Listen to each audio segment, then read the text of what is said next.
Okay. Good morning, Jonathan. Can you start the seminar now? Thank you.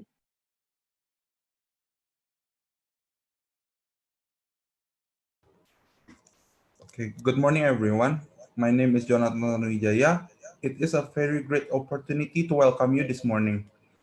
I would like to say thank you for joining us today in this international online seminar about our accounting academics culturally intelligent. This seminar is held by Binus University Master of Accounting, Binus University Undergraduate Accounting Study Program in collaboration with RMIT University. First of all, I would like to welcome Dr. Meredith Tarapos, CA, CPA, as our speaker today. Dr. Meredith Tarapos, as Deputy Head of Department Accounting, Undergraduate Program Manager, and Senior Lecturer at School of Accounting, Information System, and Supply Chain College of Business, RMIT University. And I also want to extend our welcome to Bu Rindang Widuri as Head of Magister Accounting, Binus Graduate Program. Also, I would like to welcome all of the staff and students from Binus University and also other university and institutions who joined with us this morning. Regarding Zoom security issues, I would like to inform you that we use a licensed Zoom and we enable waiting room and filter out participants and audience who joined in this event. And make sure you install Zoom through the official website. Before we start the seminar, please take a moment to look at our rules during seminars in your screen. And as a reminder for all staff and students from Binus University, please write the name in the specified format. Binus _ student ID or employee ID or lecturer ID _ name. And from other institution, please write the name in the specified format. Institution _ name. At this time, I would like to welcome Ibu Rindang Widuri as the Head of Magister Accounting, Binus Graduate Program. Please welcome Bu Rindang Widuri.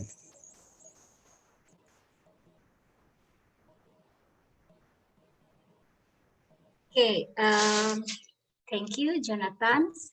Well, good morning, respected guests and participants. My name is Rindang Widuri, as a Head of Master of Accounting Bina Nusantara University, or Binus University, and it is my privilege and pleasure on behalf of our university to welcome you here today. The participants for this seminars are academics, students, and practitioners from various regions in Indonesia. And we are delighted to have you with us to participate in our international seminar titled Art Accounting Academics Culturally Intelligence. Thank you for coming. And also we are honored to have Dr. Meredith Tarapos with us today.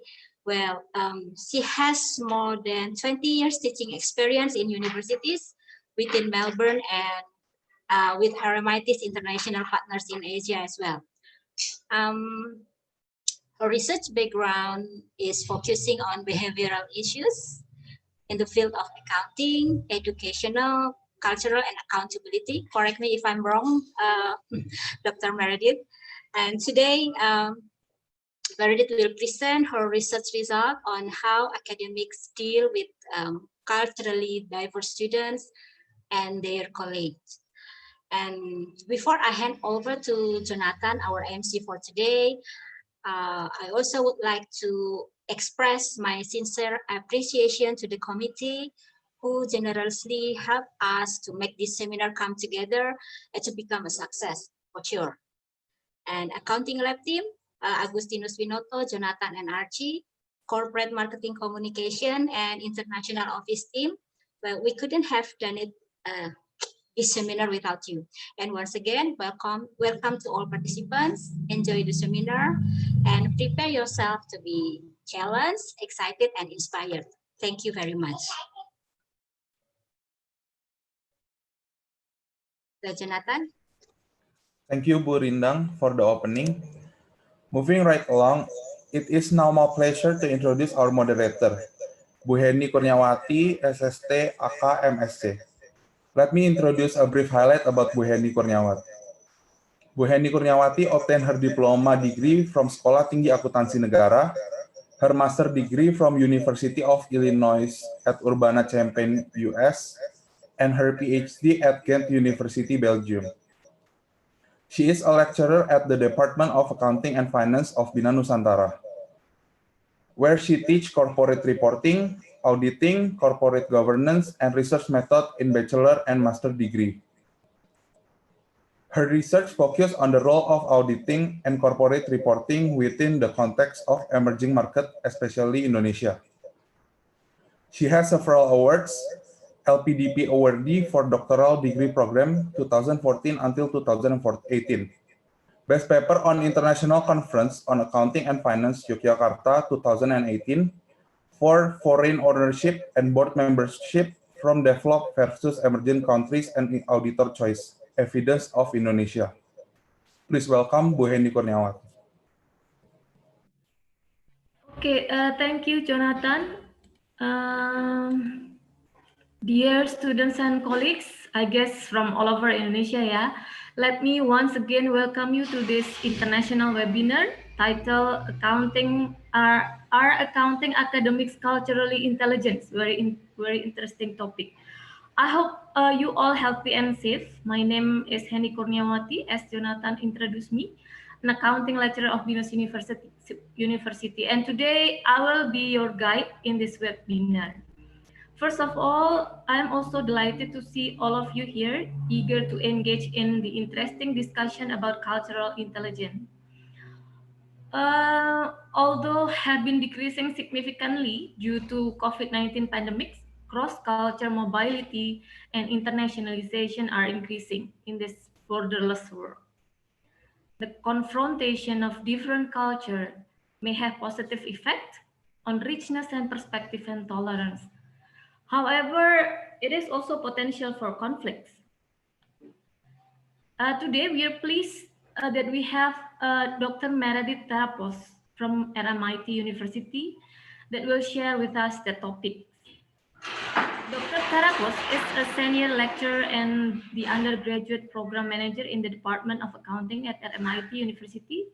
She has over 20 years experience teaching in university within Melbourne and with RMIT's international partner in Asia. Dr. Tarapos' research is broadly concerned with behavioral issues within the field of accounting and includes educational culture and accountability aspects. Using cultural intelligence as the informing theoretical framework, her research examines the factors that affect the development of CQ levels of accounting academics. The result of this study has been published in the British Accounting Review. Dr. Tarapos' student-centered teaching approach, underpinned by her research surrounding cultural intelligence, is based around the generation of supportive and inclusive learning environment. She is passionate about creating transformative and authentic educational experiences for her accounting students. She had the honor of receiving a number of Teaching Excellence Awards. Also, she is an active and passionate member of accounting education communities. Also serve to drive and enhance the impact in accounting education research and innovation in the Asian Pacific regions that include convener of the annual RMIT Accounting Educators Conference, committee member of the Accounting and Finance Association of Australia and New Zealand, Accounting Education Special Interest Group. Prior to joining academia, she gained experience in the accounting professions, for example, the ASX, and undertook volunteer work at not-profit organization in Papua New Guinea and China. Dr. Tarapos will be sharing with us her article in what determines CQ in accounting academics, why is it important, and what are the implications of the result. Before beginning the presentation of Dr. Tarapos, I would like to remind you that the presentation, the phase of the seminar will be divided into three parts. The first part is presentation, and then the second part is session questions and answers. You will, the participants can ask the question through chat box or by raising their hands. I will help to manage the questions and answer sessions. And the third one is the conclusion, and we will close the meeting. So without further delay, let's give our full attention to Dr. Tarapos. Dr. Tarapos, the time and space are yours. Thank you very much, Henny. And I'm just checking that everybody can hear me okay. Yes, we hear you clearly. So thank you for the very, very kind invitation to present in your seminars. I'm very honored. And for me personally, it's lovely to see Rindang again. She was at RMIT University for a period of time. And during that time, I very much enjoyed her company. So as you mentioned in your introduction, Henny, the world is very much a global space. And here we are connecting up across countries virtually.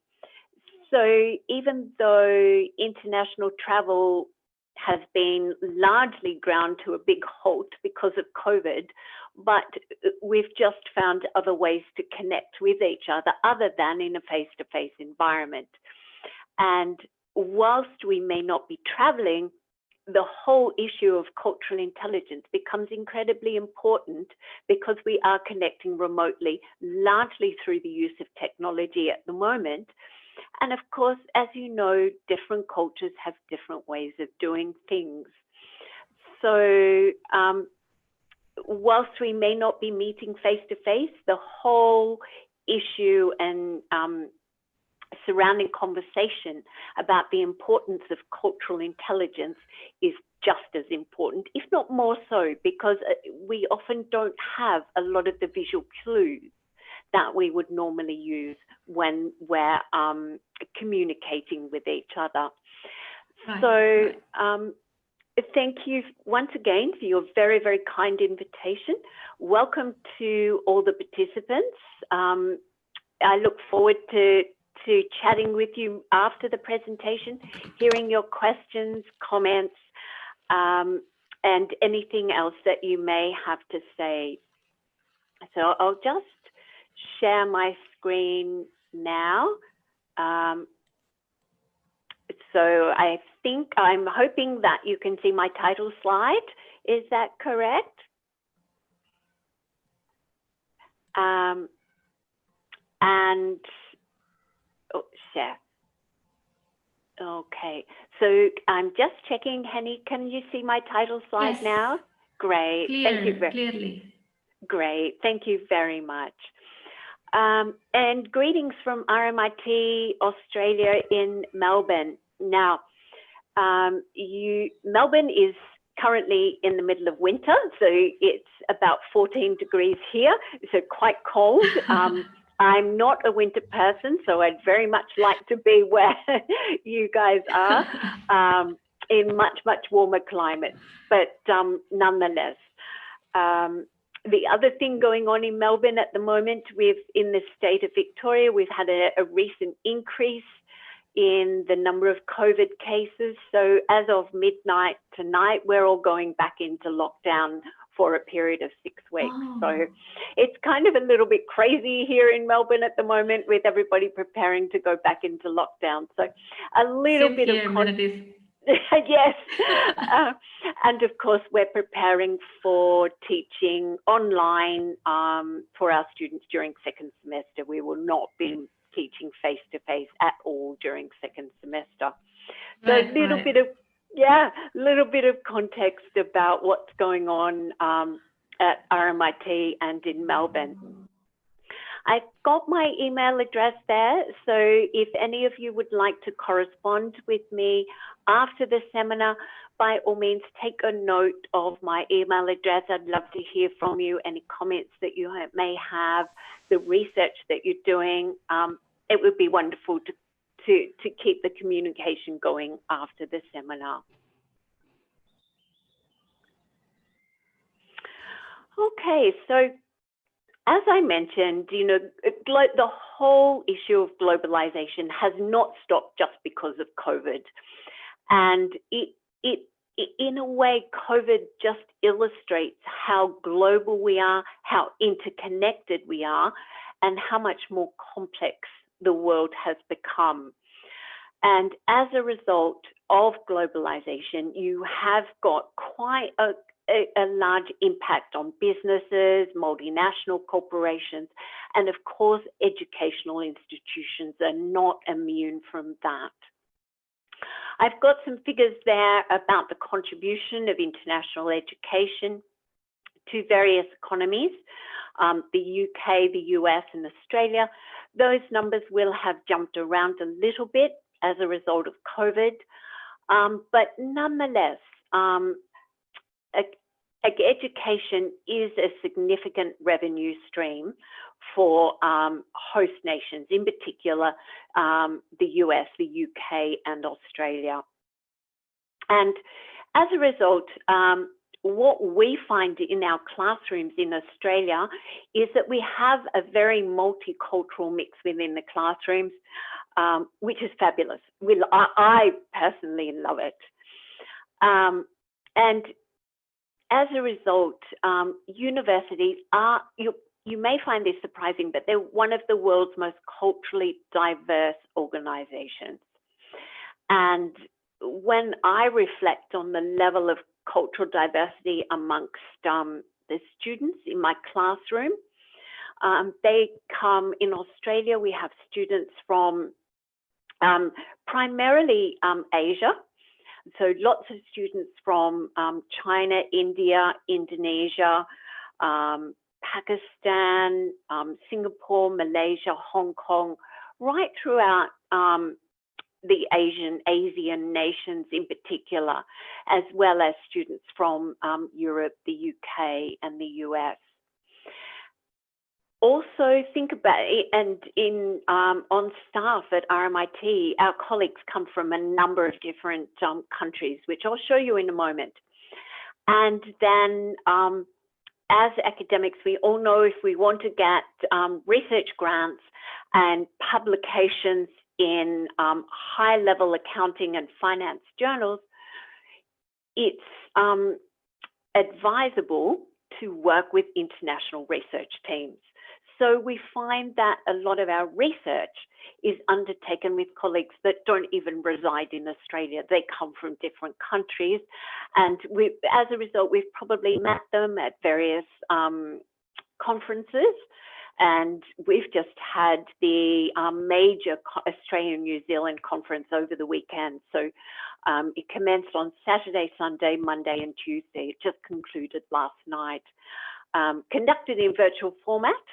And there were 650 attendees, which was just extraordinary, given that we suddenly moved to an online and a virtual format for the conference. So it gives you some idea of what we're working with in our roles as academics now. It is quite diverse. And, you know, here I am presenting my research to a totally different cultural group other than just Australia. So it's fabulous. I think the virtual use of technology has opened up a whole lot of avenues for communication.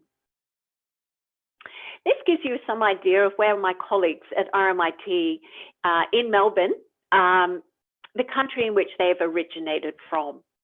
So you can see that we've got colleagues from Indonesia, Pakistan, Thailand, India, Bangladesh,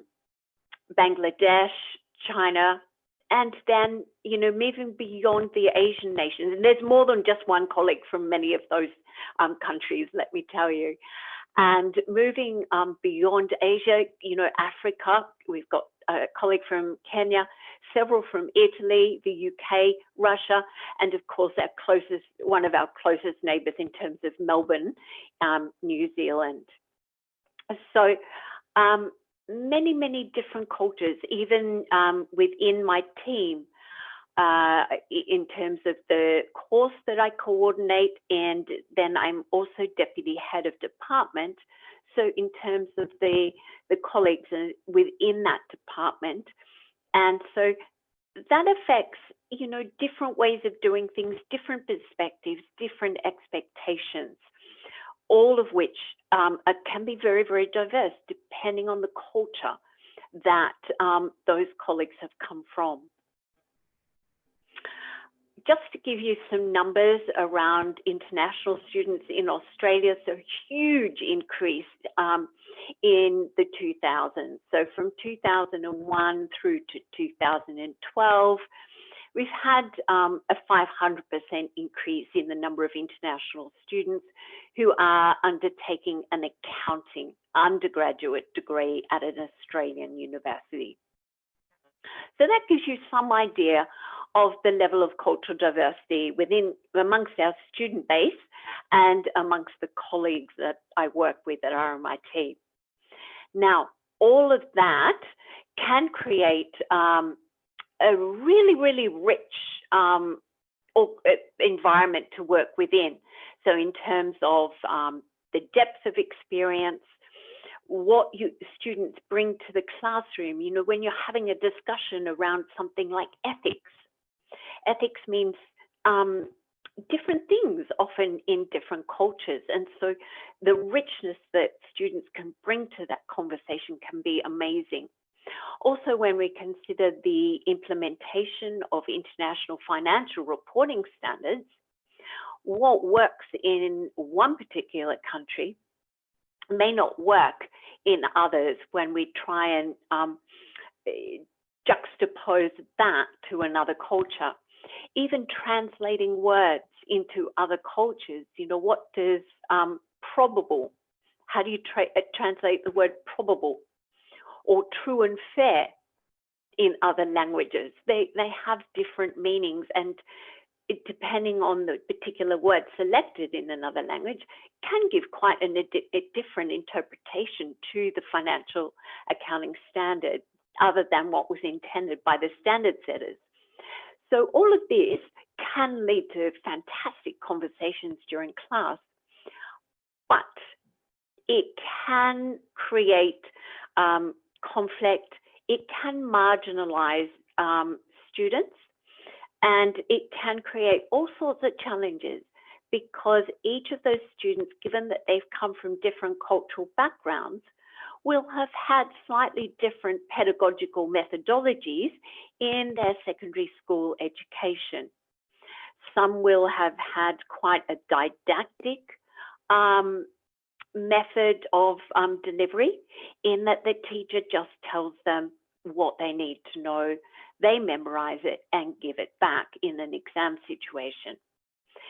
Increasingly, I know at RMIT, we're shifting away from a heavy reliance on exams and towards what we call more authentic assessment, assessment that mirrors the tasks that students will ultimately do once they enter the work environment. So the assessment is very much designed around the use of spreadsheets, around the use of technology, serious games in order to drive home concepts, working in teams, all those sorts of things. So completely different methods of assessment. Role expectations is another one. And students from some cultures may come into the classroom expecting the teacher to be a moral guide and expecting them to assist them substantially with what they need to know. This might be quite different to what the academic expects, in that the students, there may be the expectation that students be self-directed learners. And therefore, they're the ones that need to go off and create and combine their own knowledge. And so this is where we can have a conflict of expectations. You know, what's the student's responsibilities and what are the expectations of the academic? Different language standards is another one. Whilst the medium of instruction may be English, different students can have different levels of English standards. And whilst I can speak a little bit of Mandarin and Greek, I could not undertake academic study in either of those languages. Yes, I may be able to comprehend the conversation, albeit a little bit after everybody else. I'd be a little bit behind the conversation, but no way would I be able to write, and certainly not write to an academic standard in either of those languages. So you can see there's all sorts of nuances that can impact what's going on in the classroom, along with assumed prior knowledge and capabilities. So what we're finding, what's been reported in the literature, is that academics are increasingly required to possess cross-cultural skills. And some academics can move quite comfortably across the cultural boundaries that are existing in the classroom and have no problems at all dealing with the different cultures and actually seem to enjoy it. I'm one of those, but this stems from I lived in China for 3 years, and as a result learnt the language there, and that enabled me to understand particularly students from Confucian heritage cultures, the impacts of that type of surrounding on the way that they think and their beliefs, and therefore the implications for their behaviour in the classroom. And given that that's predominantly where most of our students in Australia come from, it was actually a really, really useful time. I also spent some time in Papua New Guinea, in Runganay. So again, completely different culture. And whilst I grew up in Australia, I'm married to someone from Greek heritage. So again, different culture. So I'm someone who really enjoys interacting with people from other cultures. Other people struggle with those sorts of complexities and find it incredibly difficult. And you can see the picture here on the slide. Now, these are the Indigenous people of Australia, Aborigines, and they existed in Australia before it was settled by the white people. And here we've got an explorer, Captain Cook, arriving, and they're telling him that he needs to behave like them. Now you can see the complete differences in the way that they're dressed. Captain Cook is not well attired for the climate in Australia at all, and you can see the issues associated with cultural diversity. Now, what's come through in the literature as quite an important factor is what's called cultural intelligence. And I'll talk a little bit about what that is. Now, it's relatively new in that it was conceptualized by Ili and Ung in 2003. And you may have of IQ, so general intelligence. You may also have heard of emotional intelligence, or EQ, social intelligence, practical intelligence. So cultural intelligence fits in with all of those, what we call the multiple loci of intelligence theory. And cultural intelligence is defined as the capability of an individual to function effectively in situations characterized by cultural diversity. So in effect, it's a little bit like emotional intelligence, except that you've got the culturally diverse situation overlaying that. So in a way, it picks up where emotional intelligence leaves off and extends that to culturally diverse situations. It comprises 4 interrelated components, and I'll talk about these in a moment, but they're metacognitive CQ, cognitive CQ, motivational CQ, and behavioral CQ. It also has a measurement instrument associated with it. It's 20 items, and it's called the Cultural Intelligence Scale. CQS is the way it's abbreviated in the literature. And that was developed and validated by Ang et al. In 2007. So here's our 4 CQ components. Now, metacognitive CQ is quite simply making sense of culturally diverse situations. But at a deeper level than that, it involves analyzing one's own thought patterns and processes to understand and solve problems when faced with a different cultural situation. So it involves thinking a little bit in advance about, strategies that you might put together for a forthcoming culturally diverse situation, monitoring it in real time and then reflecting afterwards about what might need to be changed. We've got cognitive CQ, which is knowledge of cultural norms, systems, and values and conventions that different societies have, along with their differences. And they have been usually acquired through education and personal experiences.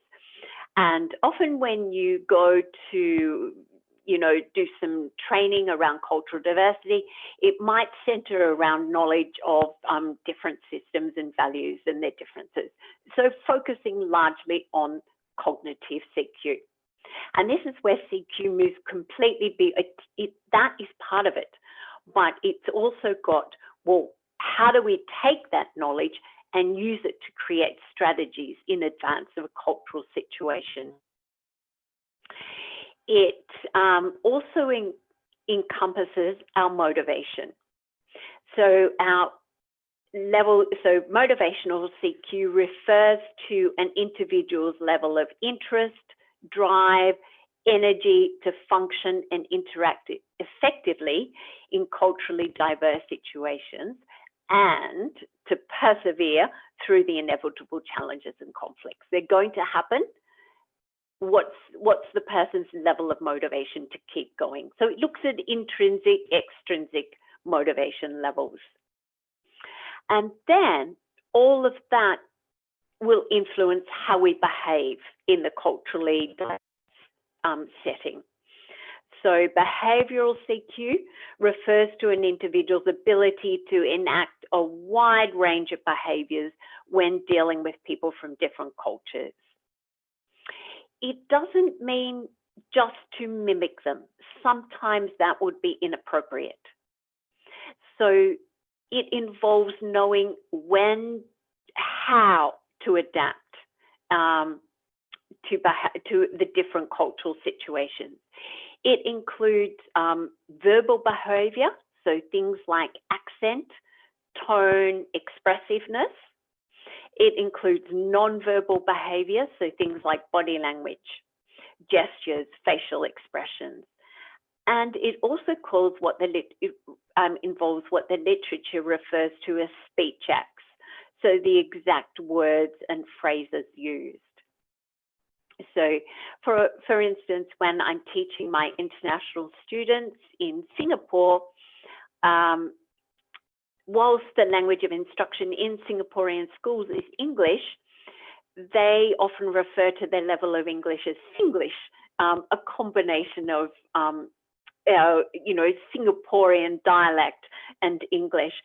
And it's really important that we slow down our rate of speech, that we take time, we pause in between, just to allow them to catch up in their thinking. I've done some focus groups with the students there, and they're incredibly insightful in what they told me. But that gives you an overview of the CQ model. And all 4 components are of equal importance and they're interrelated. Okay, so no one component is more important than the other. And you can see the way that, you need the cognitive knowledge in order to know how to adjust your behavior. You need the cognitive knowledge in order to design your appropriate strategies. And of course, you need to be motivated. So they're all interrelated, and no one component is of greater significance. They're all of equal weighting. So I've got a quote by the chairman of PwC there. Cultural intelligence is a critical capability for navigating today's increasingly global and diverse business environment. And they regard it as so important that they've actually made it one of their core behaviours at PwC. So it demonstrates, you know, just how important once you see the Big Four getting on board with this as they work with global clients and across their global offices. I mentioned that CQ has a measurement instrument attached to it. It has 20 items.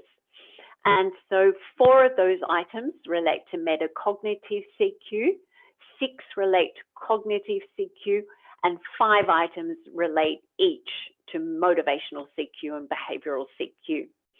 And I've got some sample items there from each of the 4 components. So for metacognitive CQ, one of the items is I am conscious of the cultural knowledge I use when interacting with people with different cultural backgrounds. Cognitive CQ, I know the legal and economic systems of other cultures. Motivational CQ, I enjoy interacting with people from different cultures. And behavioral CQ, I change my verbal behavior, accent, tone, when a cross-cultural interaction requires it.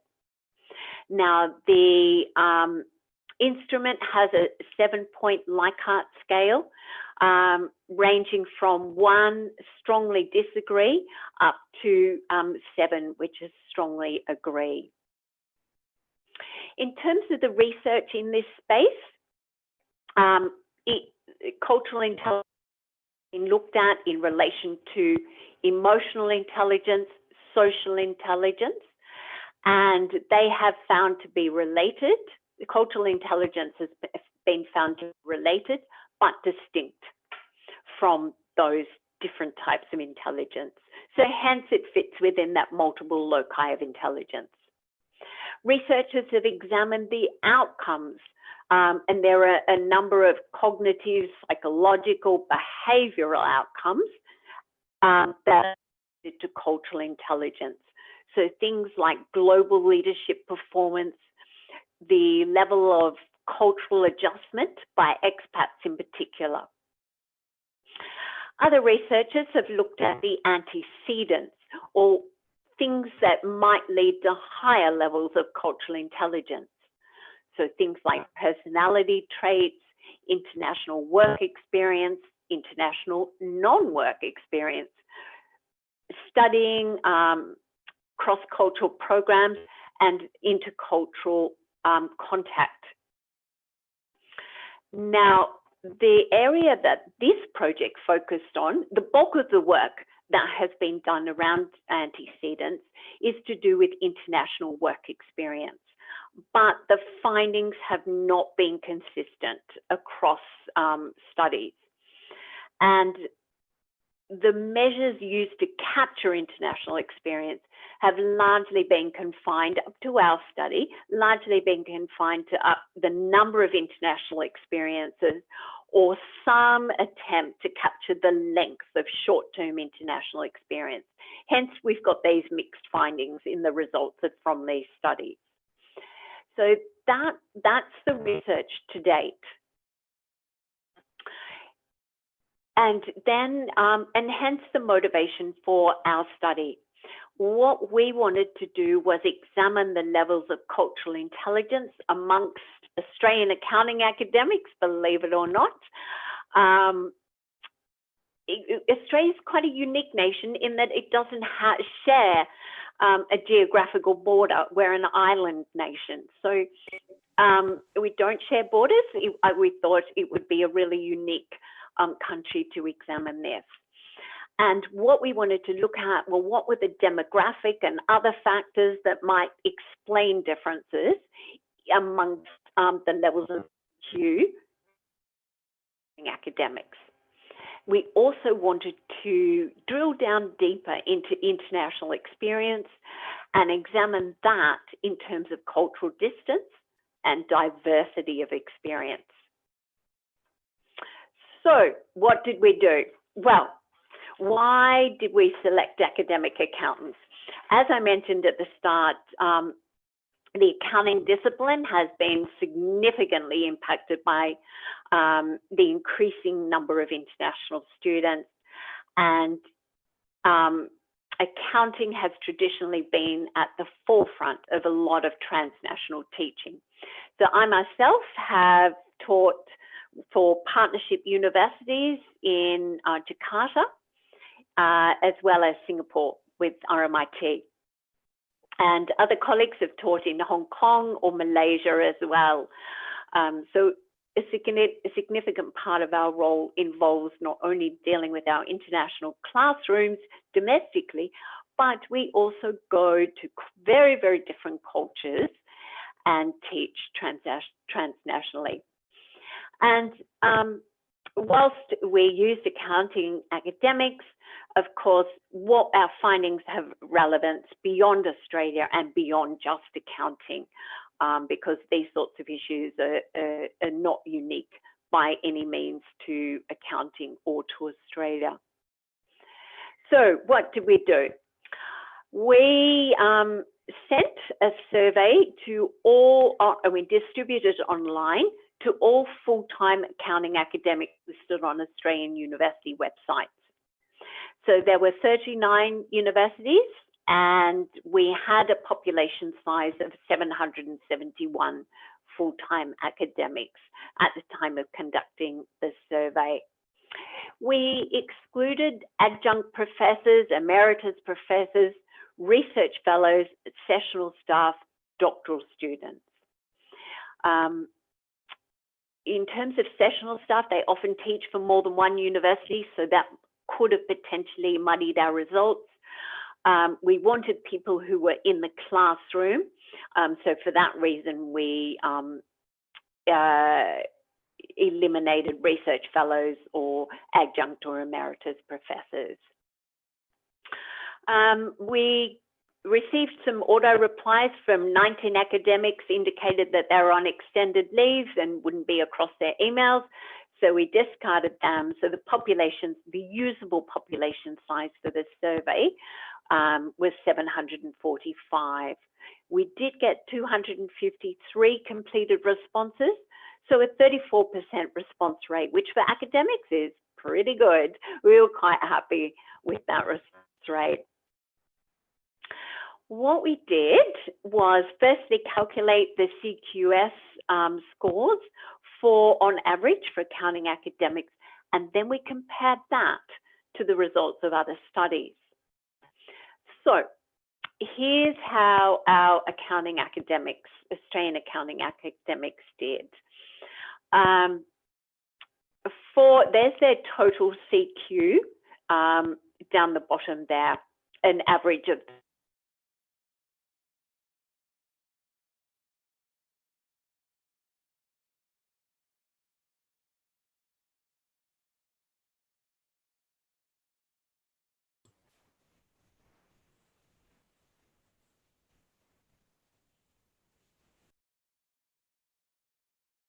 lowest was cognitive CQ, which is a bit of a worry when so much of the other components kind of pinge off what actually is known by the accounting academic. But there's the minimum and maximum. So how did this compare to the results from other studies? Well, here's Australian accounting academics down here. So table arranged in terms of total CQ from highest to lowest. Now, we deliberately selected a wide range of cohorts, and our selected studies had all used the full 20-item CQS, and they had published the mean and standard deviation for all components. Some of the studies just use an abridged version of the questionnaire, and not all studies publish the mean and standard deviation. So that's how we came up with our comparative studies here. And in terms of the professional cohorts, you can see that Australia is not doing so well. You know, it's sitting below Australia. We've got the laborers, the Philippine laborers working in Taiwan, and we've got the Turkish military personnel, and then we've got a lot of student groups sitting down here underneath Australian accounting academics. So compared to other professional cohorts like international school leavers, expats working in Malaysia, or multicultural team members across various countries, Koreans, expatriate overseas, international managers, we're looking about average, so not that great. Remember, the other research question that we wanted to explore was the effect of international experience, given that it's been an area that has been looked at in the literature, but with varying results. So what we asked participants was to indicate whether they had taught transnationally and in what countries. So then when we created our model, we created a variable for teaching in Southeast Asia. We created a variable for teaching in other English-speaking countries. We created a variable for teaching in Europe. Interestingly enough, the model that had teaching in Southeast Asia was the only one where that variable was significant. So teaching in Southeast Asia for Australian accounting academics provided consistently positive, statistically significant relationships with total CQ and all 4 CQ components. Whereas teaching in other English-speaking countries such as New Zealand, Canada, US, UK was not significant, nor was teaching in Europe. The other variable that was significant was people who had resided overseas, which we defined as a continuous period for greater than 12 months. It was those groups who had higher levels of CQ. So what this gave us was a greater understanding of international experience, in that if we think about the region of Southeast Asia, it is very, very culturally different. And if we look at Hofstede, the culture of Australia and the culture of Southeast Asia, according to Hofstede, are at opposite ends of the spectrum. And so, you know, they're culturally distant.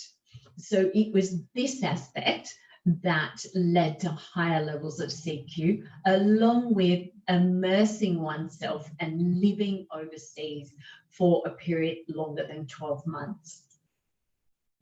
So our contribution to CQ literature, it increases our study, the results of our study, increases our understanding of the antecedents that influence CQ levels in terms of international experience.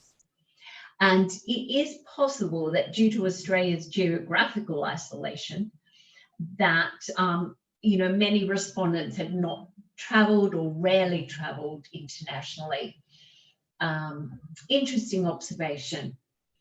And it was through the examination of the potential impact of overseas teaching experiences and overseas residency. Those sorts of things had not been examined in the literature before. And as a result, our study introduced new measures that captured the breadth and the depth of international experience in terms of long-term overseas residency and cultural distance in terms of the international experience. The good news through all of that is that CQ levels can be improved. They are malleable, and CQ can be developed over time through intercultural experiences, travel, appropriate training. So each of us can increase our own CQ levels. And I'm now in the process of doing a further qualitative study that looks at using a number of different qualitative methods, so interviews, focus groups, observation. I worked with participants teaching internationally in Singapore and Hong Kong, and observed them teaching compared to how they teach in Australia. And I also did focus groups with their students.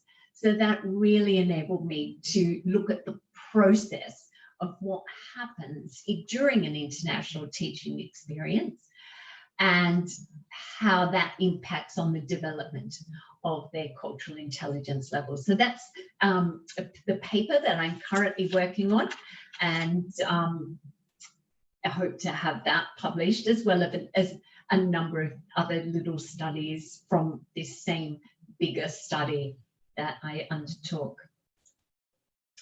But I've put the, and I will provide the slides and to the organisers of the seminar, and they will distribute accordingly. So what I've done is popped in the link to our paper in the British Accounting Review.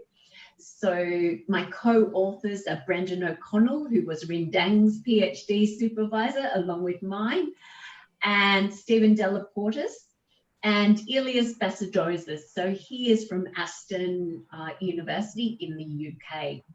So it was quite, and there goes back to my point about international collaborations that I made earlier. So thank you very much for the honour of presenting my research at your seminar. And again, I've popped up my email address if you've got any queries, questions that you're not able to ask at the end of the seminar now, then you've got another avenue that I'm only too happy. But I know Henny is going to moderate the questions, and we'll see how we go. So I'll stop sharing my screen, and then I'll be able to see the chat box coming up on the slide. And over to you, Henny. Thank you. Thank you so much, Meredith. Very interesting topic. By the way, it's a small word, yeah. Your co-author, Dr. Ilias Basadozis, is also my external examiner back then in PhD. Yes, it is a small world, isn't it? And you must have done your PhD around audit, or I guess Yeah. that's one of his areas of expertise. But he before COVID, he would visit RMIT University Oh, yeah. once a year and give seminars, and of course that's how you hook up with projects and collaborators. But small world indeed, Henny. Yeah, very interesting topic also from the participants. We know now what is cultural intelligence and how it is important to our world now. And there are 4 components of cultural intelligence, and it is equally component, yeah, Meredith. Not one's more than the other, and also interrelated. Correct. While we're waiting for the participants to have questions, we will have maybe 3 sessions, 1 session for 3 questions.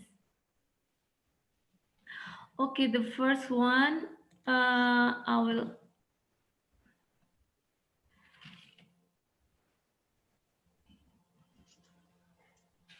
Okay, we have a questions from Ibu Miranti.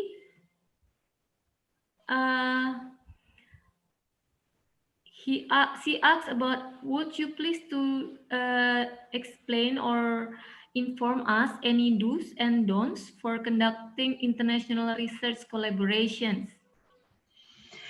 And I would always encourage people to engage in international research teams. I think it significantly enhances your chances of publication and your ability to collect data across different countries just increases.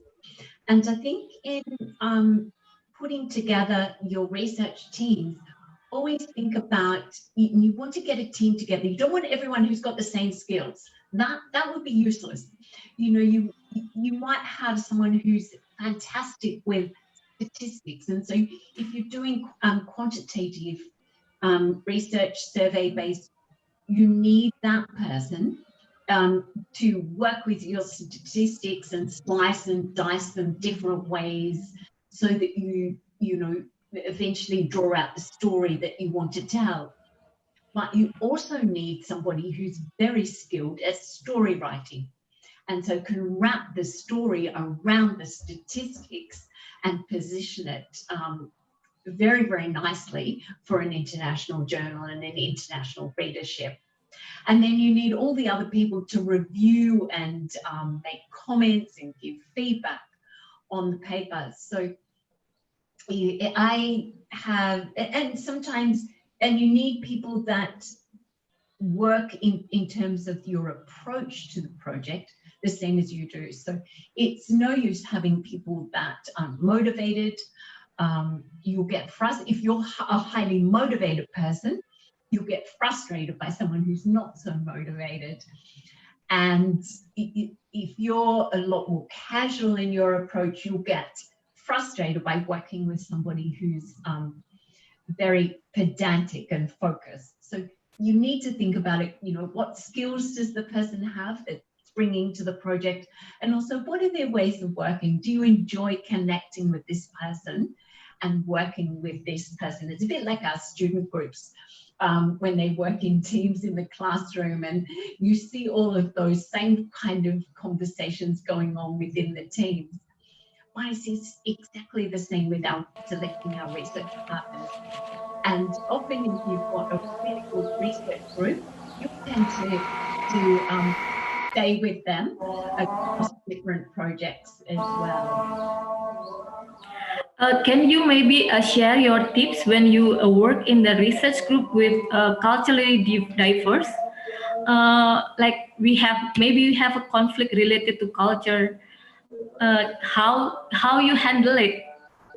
Yes, and Henny, that's a very good question, because none of my PhD students were born in Australia. I have a PhD student who is Filipino but working in Vietnam. I have an Indian student, and I have a Vietnamese student. So all very, very different cultures.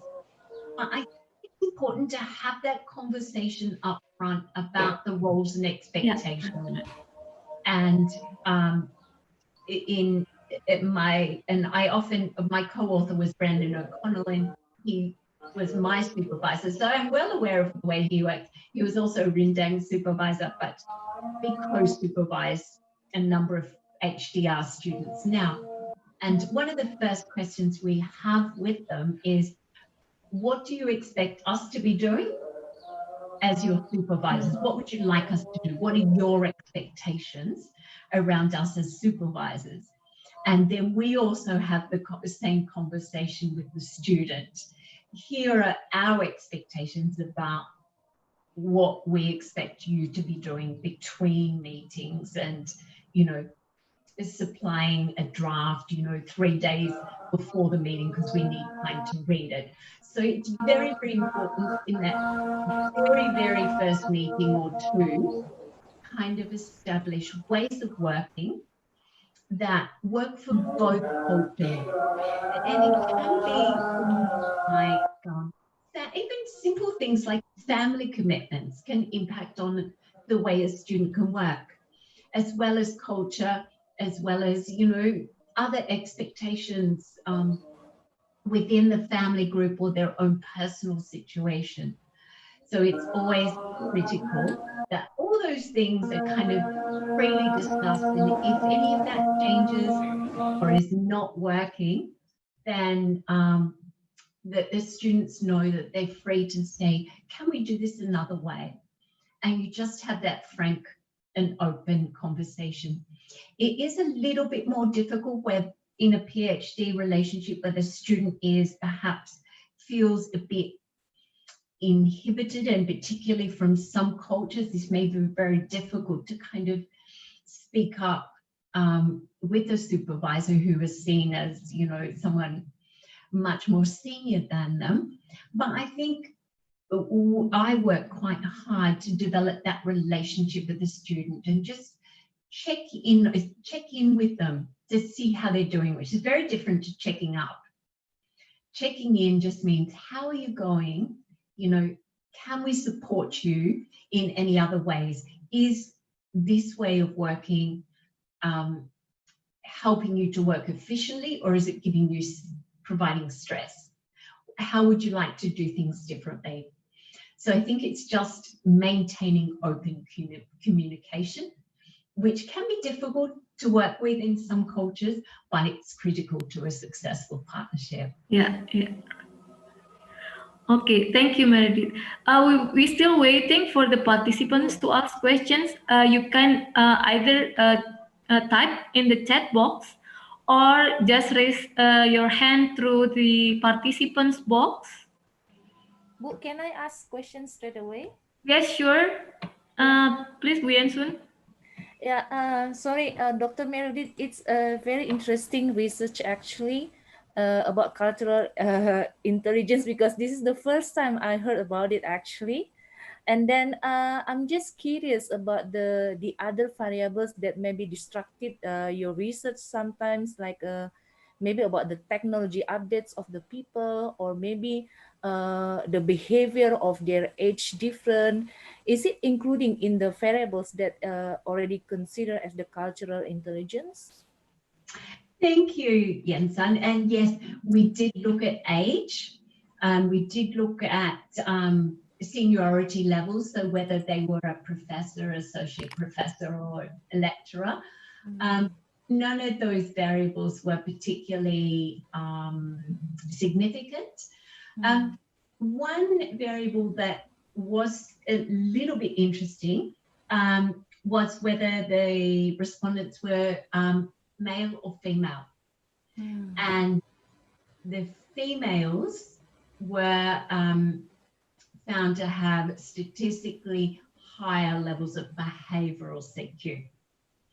And we explained this by often as females, I think we're very across relationships, you know, when you consider that our position in our families, we often females have the more nurturing roles in societies, such as nurses, those sorts of things. And so often we take notice of the way people behave. So it was a possible explanation for our results in that, but something that is worthy of further investigation. But it was interesting. And so then we delved into the literature around females being more across behavioral aspects or more attuned. And we found that that is you know, aligns with research across that sort of, in the management space, that has been found to be okay, which is a really interesting finding. Yeah, because one of our struggle actually now, because we work in the education industry, but our graduates will be working in the industry and then working with multicultural people maybe. And then the biggest problem is not about only the multicultural, but in terms of behavior of millennials, they say, because the millennials' attitudes is different to the other generations, they claim. I don't know if maybe you can explain further about this behavior. Is it really influence the attitude of the millennials in terms of the working environment? Yeah, and it was, thank you, Jensen, for your question. And it was quite interesting when we looked at age and we sliced and diced it different ways. And we did find age was not significantly impacted, but it did, you know, it was an inverse relationship. The older participants had higher levels of CQ, but not significantly so. possible explanation that we had for that is that those older participants had travelled more extensively than perhaps their younger counterparts. They'd certainly taught more often overseas, and they'd had the opportunity to travel, possibly because their income levels were higher than perhaps younger participants. And remember, in Australia, everywhere we go is a long way in a plane. So, it's expensive. And, even Indonesia would be, Indonesia and New Zealand would be our two closest neighbours in terms of international travel, and Papua New Guinea. But Melbourne to Bali is still 5.5 hours in a plane. Melbourne to Auckland is still 4.5 hours. Like nowhere is, it's not like Europe. And I think this is where our European counterparts find us amazing when we travel for international conferences in Europe. And you mentioned that I think Henny had, when in the introduction, I noticed that she'd got her PhD from Ghent University in Belgium. And I was fortunate enough to attend an accounting education conference associated with the British Accounting Finance Association last year at Ghent University in Belgium. But for us to travel there, it was 30 hours. We were in transit. And when we arrived, they find it extraordinary that we would get on a plane and attend a 3-day conference and then turn around and come back. Whereas for them, international travel involves 1 or 2 hours in a plane, and they're in a completely different country. So Australia is quite unique. And I think that, the results from our study are quite interesting because, as I mentioned, we're just an island nation. We don't geographically border anybody else. And so it would be interesting to replicate the study in other countries, in other regions, and see how the results pan out. Thank you so much, Mary, for the answer. You're welcome, Anne. Yeah, Bu Henny, I give it to you back.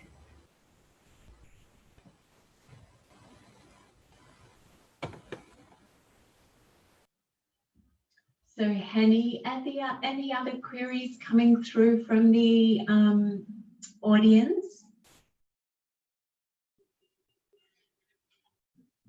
I noticed that in the comment box, yes, Melbourne area is in total lockdown these days. You're absolutely right. And I mentioned at the start of the presentation that the directive came down from our Premier yesterday afternoon that we go into lockdown as of midnight tonight. So it's a little crazy in Melbourne right now.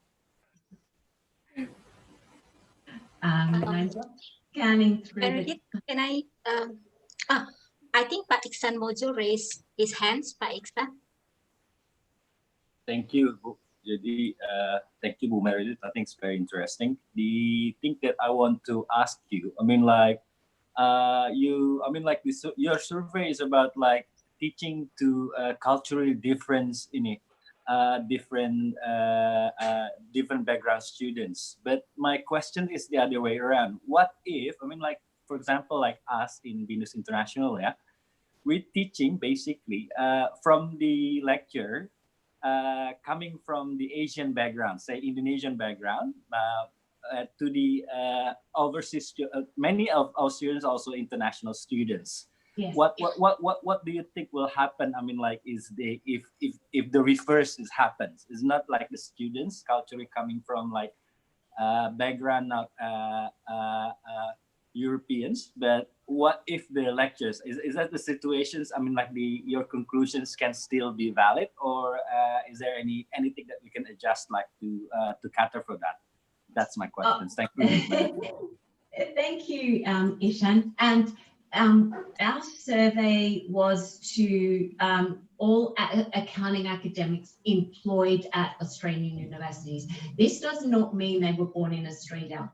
And as I indicated, in terms of where my colleagues from RMIT come from, there's a small percentage that are actually born in Australia. And so that's the beauty of who we work with. So yeah, remember that our sample of Australian accounting academics was accounting academics employed at an Australian university, as opposed to academics that were born in Australia. So very, very important distinction. Many of our respondents, and we, another one of the variables was whether English was the first language. And about, it was almost a half and half, where English was not their first language. So which indicated that they were born outside, potentially born outside Australia, or exposed to another culture, particularly during their formative years, which was something that we really wanted to explore. So again, we sliced and diced the data according to whether English was their first language, but not significantly significant positive relationship there. It was more, quite surprisingly, the fact that they had taught in Southeast Asia, or that they had resided elsewhere in another country other than Australia for a continuous period longer than 12 months. So very, very good observation there in terms of the background of our respondents. And they were not all born in Australia by any stretch at all. Did that answer your question, Ishan? Yes, Bu. Thank you. Thank you, Bu Meredith. Thanks very much. Yeah. Yeah, you're welcome. Thank you for asking the question. Very good point to clarify. Yeah. Okay, any other questions or comments? Lenny? Yes, Bu Rinda, silakan. Yeah, can I have I don't know whether maybe is it a questions or comments, because I think as Meredith said in the presentation, it says that the cultural intelligence aspects, there are 4 aspects, and they are interrelated equally. But is it possible, Meredith, if there's antecedents aspects such as motivational aspects, and it I'm not sure whether you observe these situations. So the first one is the individual need to have a motivation to be exposed to the different cultures, and then when they have the interest, and it will lead the metacognitive aspects, and also the cognitive, and then behave based on the culture itself. Yeah, thank you, Rindang. And that's where the qualitative study that I'm currently in the process of writing up comes in, because what I was able to, in interviewing, and I in the qualitative study, I had 8 participants that I worked with quite in depth, in that I followed them on their international teaching trip. Basically, I was the pest in the corner. And so I interviewed them before they commenced their teaching. I observed them teaching in the classroom for their entire international teaching visit. And then I conducted post-observation interviews with them at the end of the teaching visit. And in the questions there, the questions in the interview guide were all structured around the 4 components of CQ. And there was around motivation, because I really wanted to understand their motivation. The other part of that project was that each of those participants filled out the 20-item CQS survey.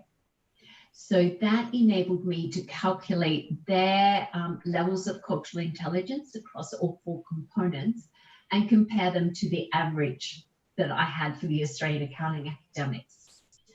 That enabled me to classify each of my participants as average CQ, high CQ, or low CQ, according to how their scores panned out, in comparison to the average accounting academic. What was really interesting is that those that scored highly for motivational CQ had high levels of intrinsic motivation. In other words, they spoke of really, really enjoying travel, loved the whole cultural aspect of teaching internationally, loved teaching the international students, loved getting out and about, learning more about the culture of the host country, visited places of interest, you know, museums, history, read about the culture. So they really immersed themselves in the culture because they really, really enjoyed it, and talked about the sheer love of travel and teaching internationally with international students. What you could see there was that intrinsic motivation. They didn't get paid any more for it than had they done the same hours domestically in Australia. It's the same in our workload model. By contrast, the person with low motivational CQ talked about the fact that he wasn't particularly motivated about teaching internationally. He just saw it as part of his job and didn't see it as part of his mission in life. I'm quoting him. Didn't see it as part of mission in life to spread accounting, the knowledge of accounting across the world. He just did it because he saw it as part of his job. So really interesting difference about the motivation for wanting to undertake in my, you know, international work experience, which I used international teaching to explore that in the qualitative study. So that came through very, very strongly. The other thing that came through very strongly in terms of the high motivational CQ people and the cognitive CQ is that while they were in the host country, they met colleagues from that country. So their local lecturers, they went out to dinner and they talked about the culture of the country and the history and the geography, and they talked about the implications that that might have on classroom behaviour. So all the while you can see them building up their knowledge, which then informs the strategies that they're implementing, which is their metacognitive CQ, and then how they behave in dealing with those students. So the qualitative study really helped reinforce the interrelatedness of those 4 CQ components. But it was really interesting seeing how the participants that rated more highly in the 4 CQ components, what they did, how they did it, their thoughts, and in how they interacted with students and others while they were there. So I think in some ways we found the link between international teaching experience in culturally distant countries. So then in some ways the qualitative study is a lot more insightful because it helps us understand, well, what's the process during that international teaching experience that leads to the development of higher levels of CQ. It's a very good question, Rindang. Thank you. Thank you, Meredith. So can't wait for the publications of your qualitative study then. Oh, you know, in accounting that takes a long time. But I know. Okay. Yeah, thank you, Meredith and Bu Heni. Okay, thank you. We have a question from Ibu Amelia. I will read it for you, Meredith. In your research, was the instruments or CQF taken straight away from Ang et al. 2007, or did you make some adjustment or modification? In relation to that, did all the previous studies that you listed in the table of CQ score use the same CQ as instruments? That's the question. You, and thank you, Amelia, for your question. Yes, it was the instrument, the 20-item instrument from Ang et al. And we did not make any adjustments or modifications. The only thing I did was scramble the order of the items. because in the instrument, they're all listed under, each of their headings, metacognitive CQ, and then you've got the cognitive CQ. So I took out the headings and scrambled the order because I didn't want participants to kind of get survey fatigue or lead them to giving answers that would bias the results one way or another. So that was the only thing I did, remove headings, scramble order of items. And yes, those comparative studies listed in the paper, they were selected because they had all used that same 20-item CQS instrument and had published the means and standard deviations. Some studies modify that instrument and reduce the number of items in that they only takes, 2 or 3 items from each component, but each of the comparative studies had to use the full 20-item instrument. Amelia, so thank you for your question. Thank you, Meredith. While waiting for another question, I have a question. That's interesting for me that your results show that traveling to Southeast Asia have significant results compared to other.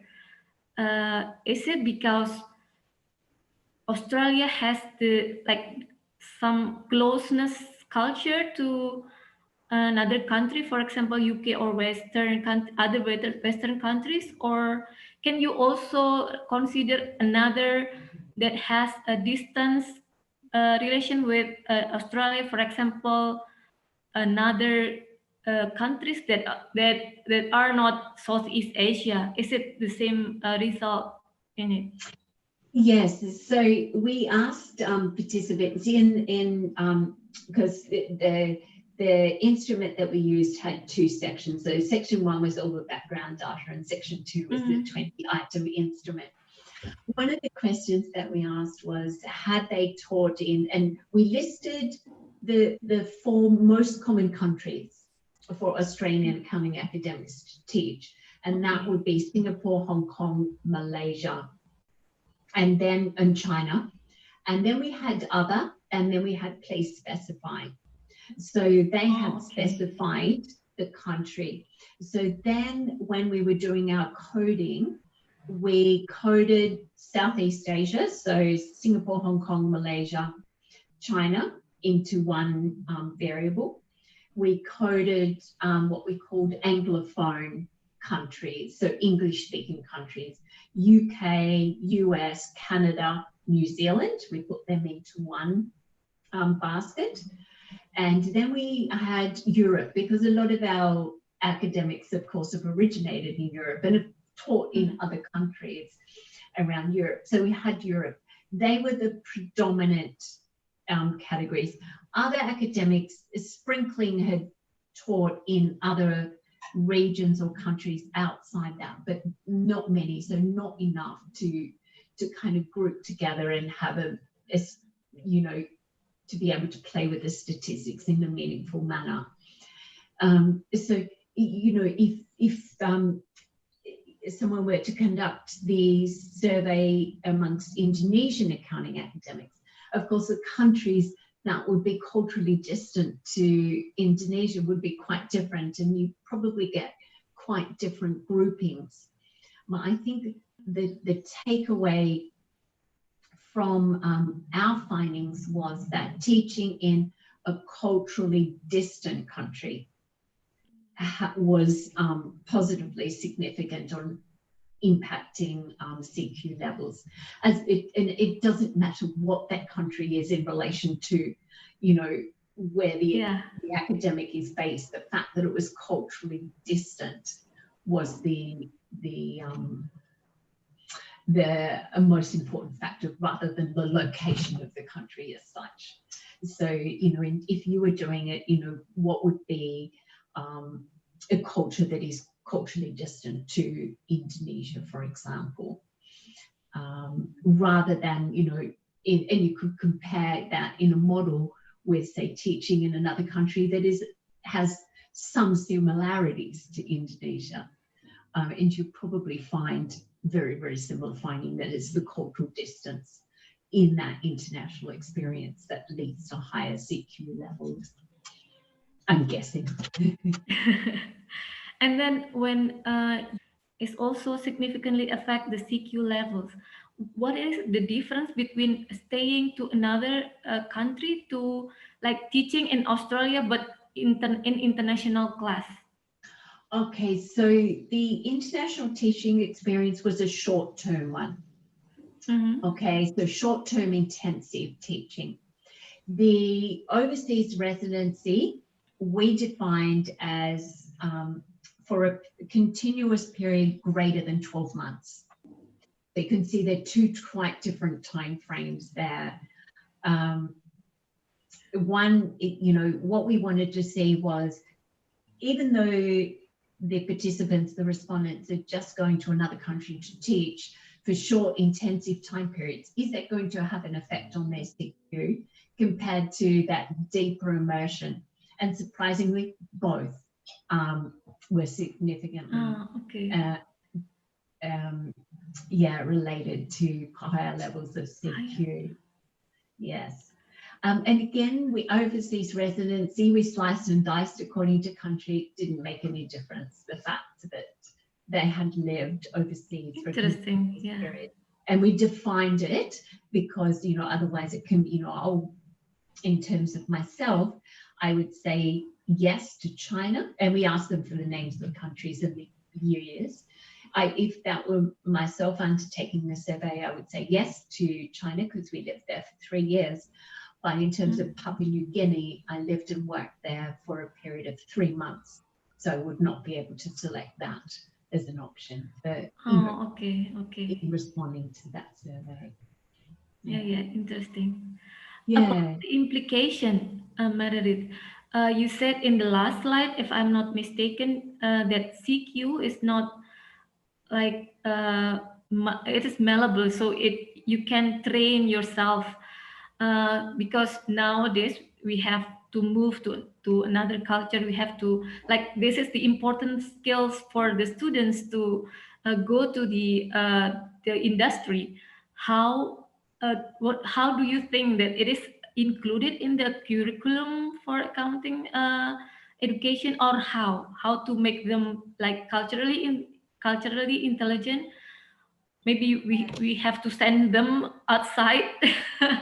And that's a very good question, and that's something that we're continually exploring. And I think that's where, in the pre-COVID days, that's where the benefits of global study periods, you know, either an exchange with another university in another country, or going on an intensive study program for 2 to 3 weeks or so on. I know RMIT had one that I accompanied our students on to Bangkok, and they spent 2 weeks in Bangkok visiting local organizations, and they also attended a series of lectures at Thammasat University in Bangkok. So something like that just opens up. And so I had a face group that I created for those on the study program, and every day I would ask them questions. So I would get them to say, identify some cultural differences and similarities in what you're seeing today, and post a picture.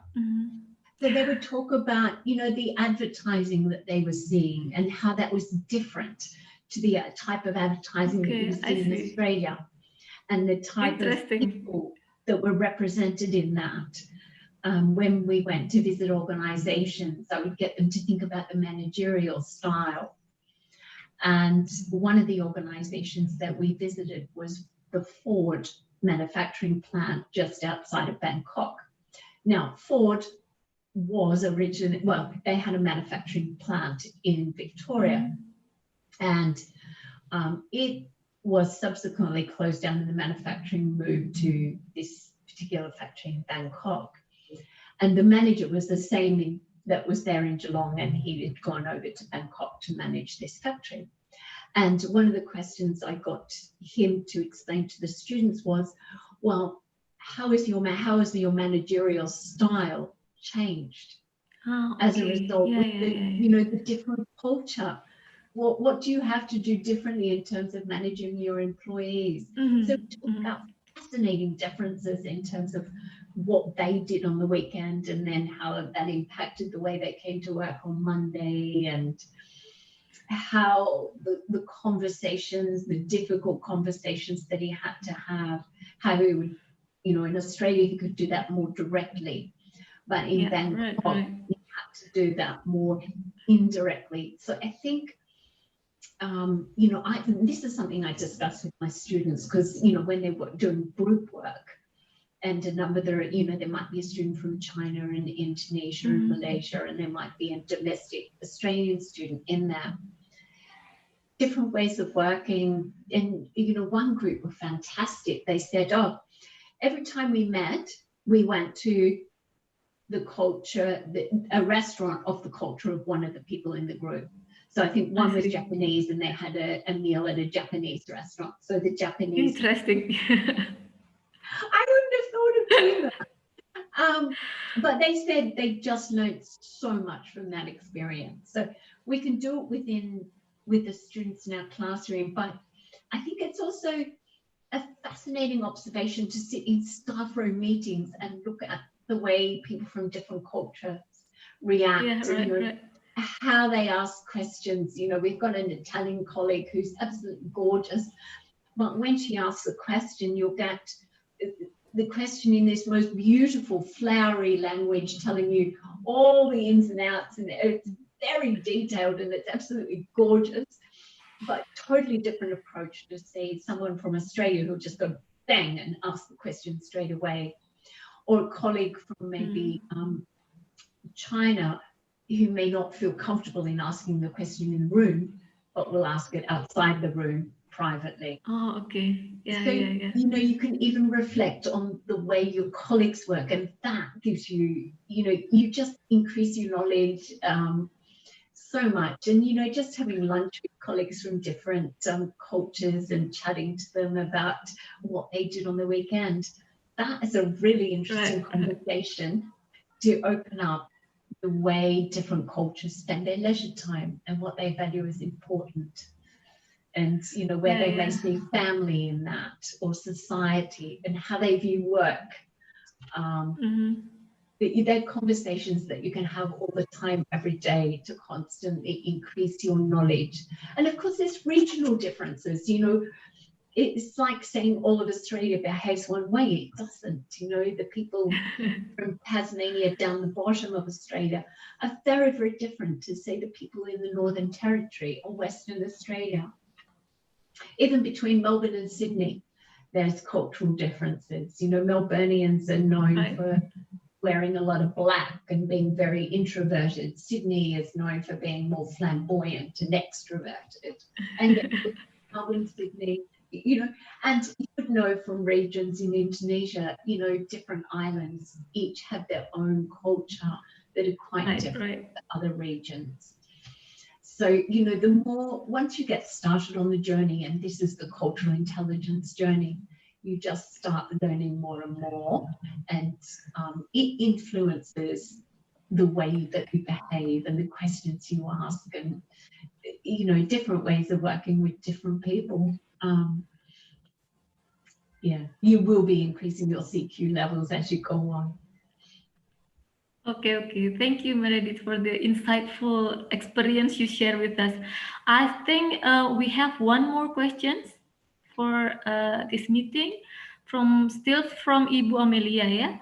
The result shows that cognitive CQ has the lowest mean compared to the three remaining civic CQ components.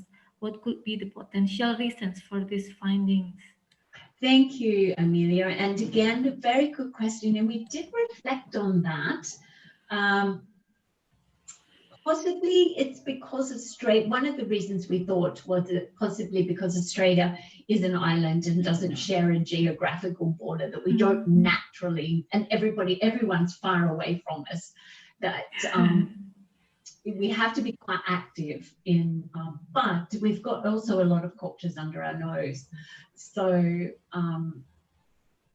we probably have to be a lot more active in learning about other cultures. We don't, Australians usually only speak one language. We don't, you know, when you think of people in Europe, because they border so many different countries, they automatically speak at least 3 or 4 languages. Yeah. People in India know so many different dialects, and possibly people in Indonesia likewise. We tend to only know English.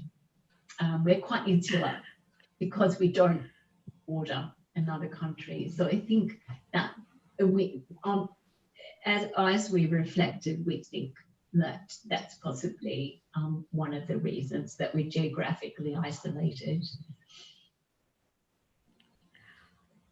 Okay, that questions I think is the last we have today. Let me summarize our webinar today with Dr. Meredith Tarapos. We are pleased because we now know about the cultural intelligence, how beautiful if we have culturally intelligent, so we can see another culture differently, although differently, but it is beautiful. And also the implication for our students, for our research, for our classroom. I think that's my summary about today's webinar. Thank you again, Dr. Meredith, for sharing with us your interesting research. Hopefully we can meet each other again, either in Indonesia or Australia. That would And be my, yes. Go, sorry to interrupt, Tammy, go ahead. And I also thank for all the participants who join us today with this interesting discussion. Hopefully you still you can have benefit from this conversation and discussion, and stay safe and healthy. Yes, and thank you, Henny, and thank you for, I'm honored to have presented today. Thank you for your very, very kind invitation, and for Rindang for reaching out to me. It's been an absolute pleasure. And I convene the annual RMIT Accounting Educators Conference, which we would normally hold in November, but because of COVID, we're not going to physically hold the conference, but we are going to run a webinar. So once we've got the details of that, I can forward them on to Rindang for distribution.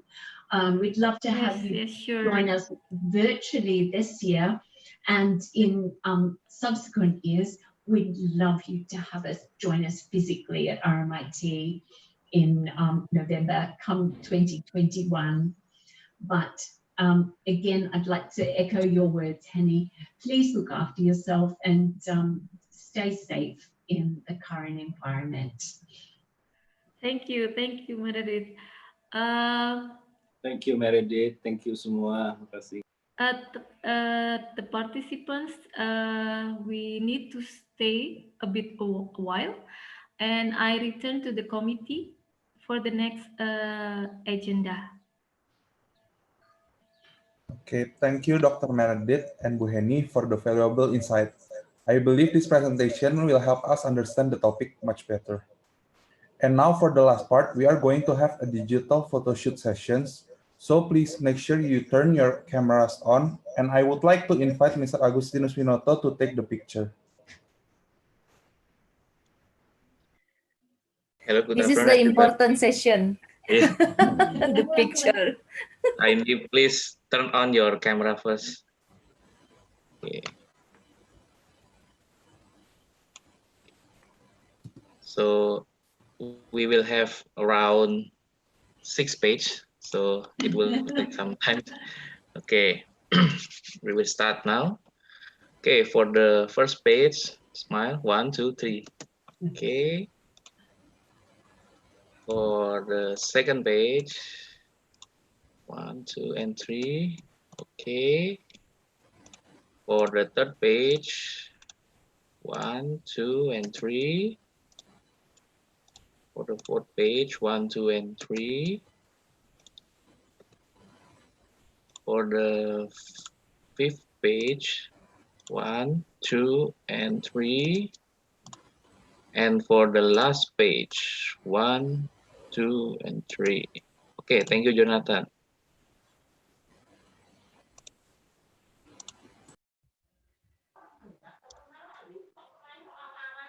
Thank you, Mr. Agustinus Winoto. Well, that's wrapped up our international online seminar. On behalf of Accounting Study Program, Binus University, Binus Master of Accounting, I would like to thank RMIT University. It's such an honor to collaborate with you. Also, I would like to thank Dr. Meredith, Bu Heni, and Bu Rindang, committee, and all of you for making time in your busy schedule to join us today. As a reminder, for Binus undergraduate students, please fill the exit ticket before leaving the room, and you are required to submit summary before midnight. Summary may use English or Bahasa. Finally, I would like to apologize should any error in name and position spelling. It's been our pleasure to host this event, and I wish you all a pleasant day. See you on another event. Stay safe and stay healthy.